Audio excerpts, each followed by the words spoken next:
Tocăniță de ficăței cu o măleguță caldă.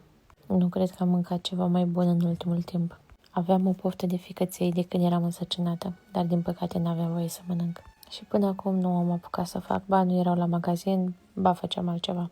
Dar până astăzi le-a fost. Și haideți să vă arăt și vouă cum o fac. Dacă nu ați mâncat până acum, merită să încercați. Am curățat și am tăiat o căpățână de usturoi. Într-o tigaie am pus uleiul la încins, după care am adăugat jumătate de căpățână de usturoi.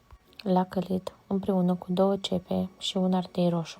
Am amestecat totul bine, după care am adăugat sare și piper și le-am lăsat să se călească.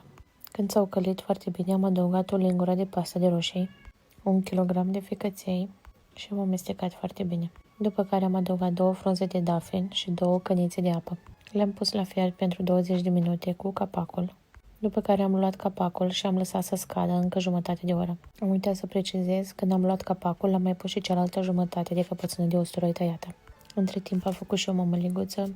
Când sosul a scăzut și a ajuns la consistența dorită, am adăugat un pic de pătrunjel verde deasupra. Și totul este gata.